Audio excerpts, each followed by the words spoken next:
Welcome to the Real Estate Syndication Show. Whether you are a seasoned investor or building a new real estate business, this is the show for you. Whitney Sewell talks to top experts in the business. Our goal is to help you master real estate syndication. And now your host, Whitney Sewell. This is your daily real estate syndication show, and we're introducing some new segments called the Real Estate Syndication Show Highlights. We believe these topics have been very beneficial to you and many others as they go through the syndication journey and growing their business and brand and just learning how to invest in syndications.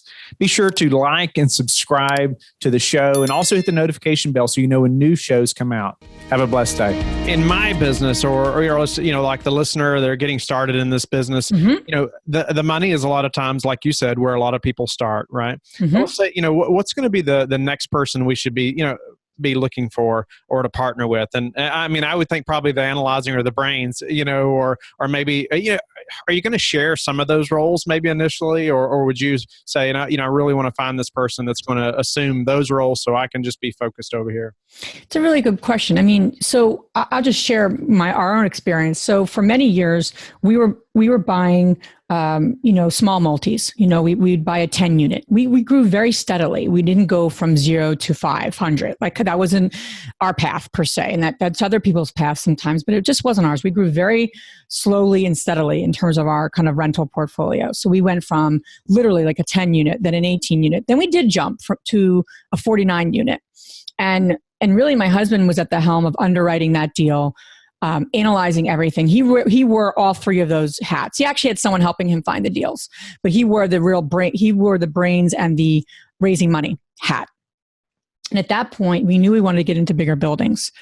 And you have to look at yourself because in a lot of ways, you're like, okay, I can underwrite, right? Because if you're building a portfolio, you've been in this business, you can underwrite deals. You know how to analyze deals. And that's a skill you need to know. But then you're getting into like a 200 unit building. Well, that's a different underwriting skill set. It's like almost like going from, the minor leagues to the pro, right? You can underwrite, but it's a whole different level. So I knew that and when talking with my husband, he's like, I can do it and I'm good at it, but I don't know if I'm as good as someone who that's what they literally live and breathe and that's what they do. So he knew he needed someone to help him from that perspective, from more of that like truly underwriting perspective. And that's when he brought, he connected with someone, one of our partners now in our syndication business. His name is Ben, great guy, super analytical. And he came in to underwrite and really, was in that role.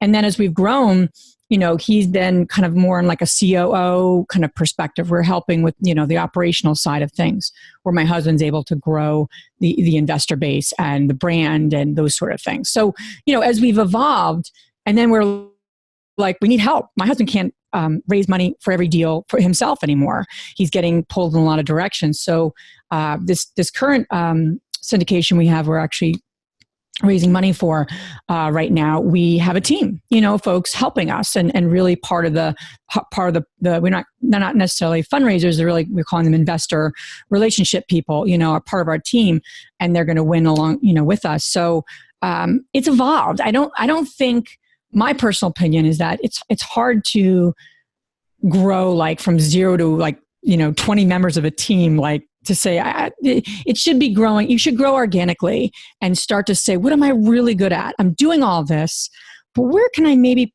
partner or work with someone on this? Because this is needed and I'm just not A+++ at it, So I think that's the key is to say, as you grow and you start to, get into it, it's like, okay, where might I need help?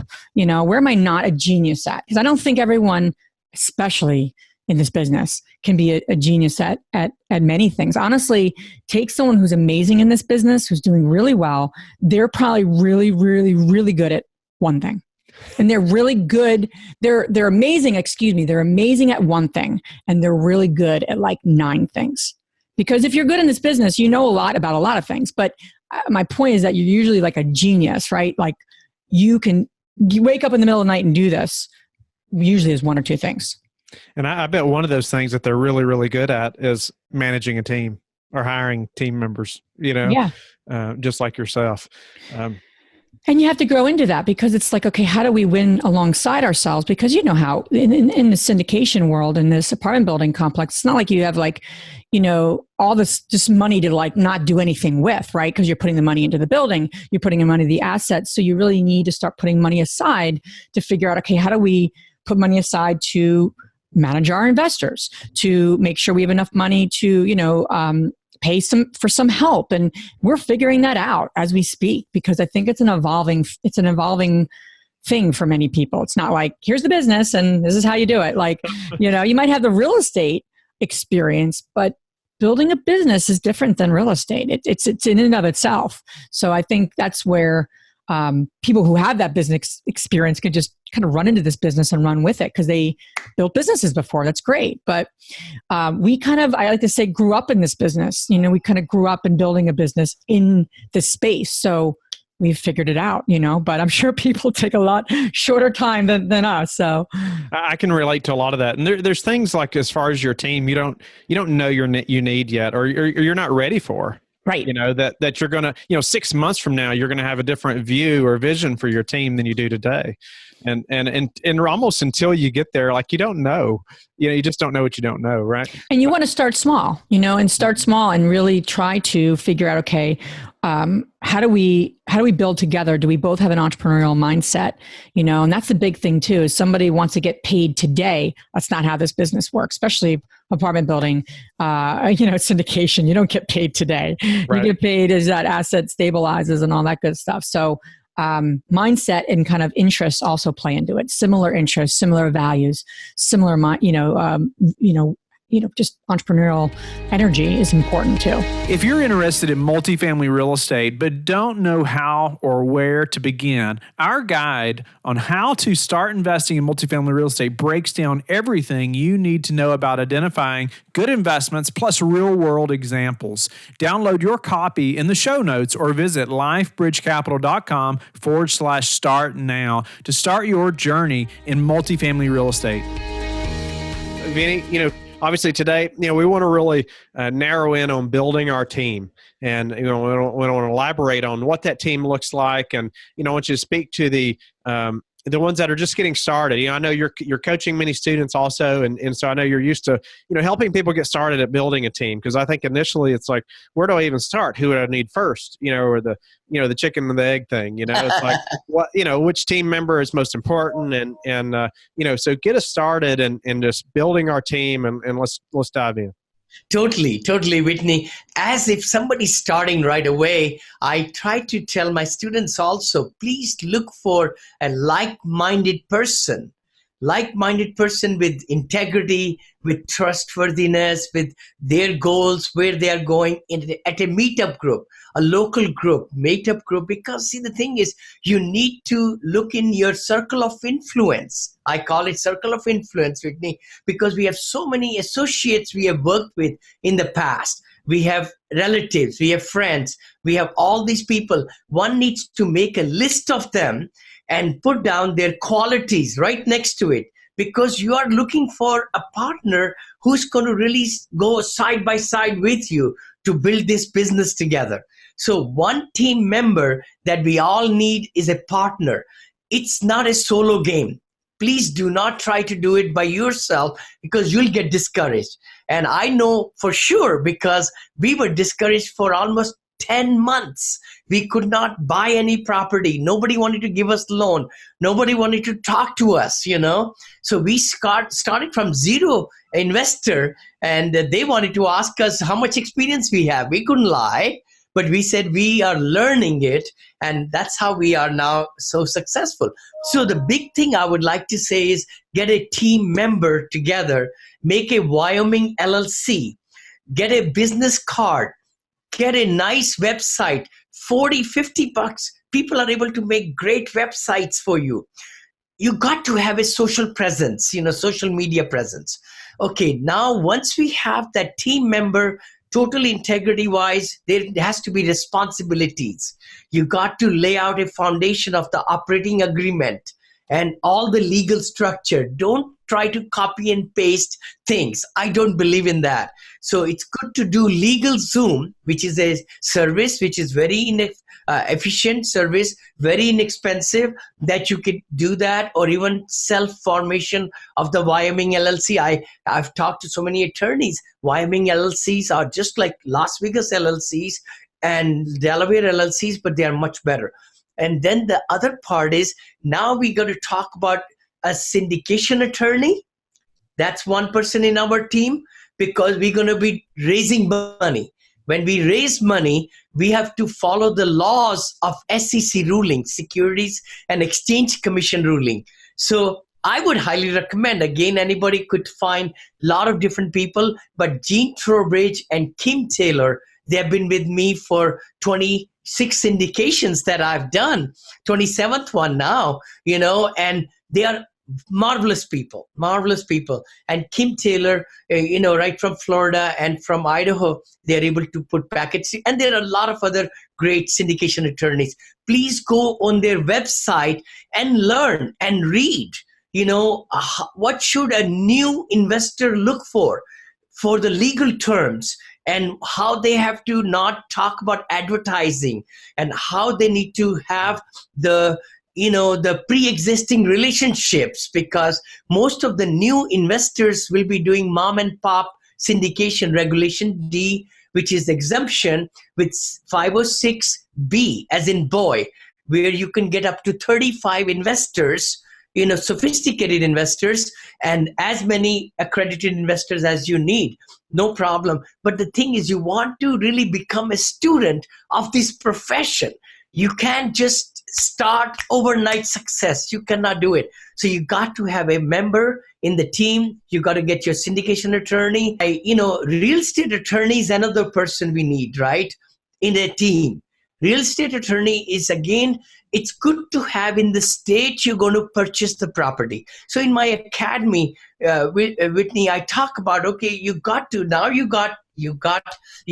team going, you got the business, this, you got the investor packet. But the big thing is which state you're going to be buying the property. You got to find the emerging market. And I teach that have 3 emerging markets at least. 3 different states, maybe 3 different cities, because you never know, where that property is going to show up, so you could have 3 or 4 emerging markets at one time and build relationships get a syndication attorney, which is, they could write in everywhere in the USA, but the real estate attorney should be from that state, because they will be the ones who will be involved in any contracts, any kind of due diligence if it's needed, any kind of litigation and other things like that. You took your skill and you found a way to add value to people that were already in the industry, and that really got your foot in the door. And I'm sure you learned a great deal on how, in getting started at that time. Yeah, it's been a fantastic experience. And one of the things that has really worked well for me is the use of those virtual assistants. So, if you're ready, I'm going to tell you a little bit about how I use VAs. Yeah, let's jump in. Yeah, recently I was teaching at an event in Utah at a big conference, and I asked the people in the room, how many people here work more than 50 hours a week? And almost everybody raised their hands. And then I said, how many people work more than 70 hours a week? And there were a few that raised their hands. And I said, well, how many people work 200 hours a week? So obviously no hands went up, and people thought this was a joke, so they started laughing. And I said, don't laugh, because I'm about to tell you that I work 200 hours a week. I work roughly 30 to 40 hours a day. And they said, how can you do that? There's only 24 hours in a day. And I said, simply by creating other people that I incentivize and train to think like me. True executive assistants. So once again, I do not use virtual assistants. I hire virtual assistants and I turn them into true executive assistant. A true executive assistant is incentivized financially to constantly know what their executive is thinking, and they are actually given money whenever they do something that wows me, when they take an action on their own, because you cannot increase the number of hours in the day by supervising your virtual assistants. You can only increase the number of hours in a day by getting them to the point where they make decisions on your behalf, because you work with them so closely and you've talked with them so many times that they actually know what you're going to do. And they understand that what I really want is a philosophy where they have to ask for my forgiveness, not for my permission. Now, but to do that, you've got to start with the right foundation. You've got to have the very best VAs in the world. You can't start with somebody that's a low-grade person. You've got to have somebody that is a free-thinking individual. So here's how I hire VAs. So let's first talk about hiring, and we'll talk about how I manage them. Number one, I only hire from an engine called Upwork. I've tried many different engines, and in my opinion, the biggest benefit of Upwork is high quality reviews. I look for very high quality reviews. I get them there. Only people that are hiring Upworkers can write those reviews. Upwork is where 100% of my VAs come from. I only hire women, and I only hire them in the Philippines. The reason I hire women is that very often I want people to make phone calls, and when you've got an accent, women tend to be clearer than men are. And all of my virtual assistants use a software known as RingCentral, and they make phone calls, they make appointments, those sorts of things. They call our partners, they call brokers, they call our customers, they call tenants. And so it's very useful to have women play that role instead of men. Secondly, when I'm on Upwork, the first thing that I do is that I post a job, and then I don't worry about anybody that applies to that job, because my focus is to pick people out by myself. So I post it publicly because sometimes out of 50 people that will apply, I'll actually find one that I like, and so I let it be public. But 99% of the people that are coming inbound and saying, I want to apply for your job, I'm just going to decline them. What I do is I go into the search, the Upwork search, and I say, show me the people that are in the Philippines and have worked on Upwork for 10,000 hours. 10,000 hours is 5 years of full-time employment. So I'm looking for people that have worked 10,000 hours. There's a filter there for they've been active in the last 2 weeks, yes. I want people that are fluent in English, so people that rank themselves as fluent in English. And I want people that work for themselves. So one of the key mistakes that people make on Upwork is that they will end up hiring people that work for a company. Just so you know, when you're working for yourself, you've promoted yourself beyond when you were working for a company. So when you work for a company, they're going to pay you $3 an hour, and they're going to have dozens and dozens of people. And because they're paying them so little, you're going to end up training one of their employees who then subsequently is going to leave to work on his own. And now you've lost an employee, and you have to start with another $3 an hour person. So do not work with an agency, hire directly. You'll get the highest quality people. They're always working for themselves. They've cut out the middlemen. The only middleman, so to speak, is Upwork itself. They are not working for an agency. So I do all of these filters. And when I do all of these filters, it's going to reduce the number of people that I can basically hire. They got to have a 90% or higher approval rating. Now, that's the only filter available. I wish there was a filter that said 95%. No such filter exists. So once I'm done with all of these filters, and this is a box that has a lot of filters in it, then I click submit. And then I have basically somewhere between 1,000 and 2,000 people in the Philippines. As I mentioned, I'm also filtering out men because of accent issues. So now I'm left with maybe 700 or 800 people at a time. And what I'm looking for at that point in time, I go through the process very, very quickly. It takes me about 10 minutes to do this, is I want to just work with people that have had a minimum of 20 jobs, right? So I want 20 jobs minimum. So as I'm scrolling through the list, I see people that have 10,000 hours, but they only have 5 jobs. Why? Because they did a few jobs and then some company hired them on a full-time basis for 5 years. Well, that person is not going to be very experienced. I want people that have done 20 jobs. So they've done lots of different things. They know Slack, they know Google Docs, they know Office 365. They work with lots of different employers. So as I'm scrolling through the list, I say 20 job minimum, and then I want their minimum their approval ratings from customers, their references to be 100%. We hope that you have enjoyed the highlights show today. You can always listen to the full episodes that were featured today by clicking the links in the description box. Let us know in the comments what you thought of this episode, or you can go to lifebridgecapital.com/podcasts and click the feedback button. Let us know how we can add more value to you. Thank you, and talk to you tomorrow. Thank you for listening to the Real Estate Syndication Show, brought to you by LifeBridge Capital.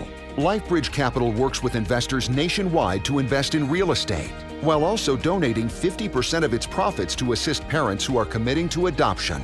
LifeBridge Capital, making a difference, one investor and one child at a time. Connect online at www.lifebridgecapital.com for free material and videos to further your success.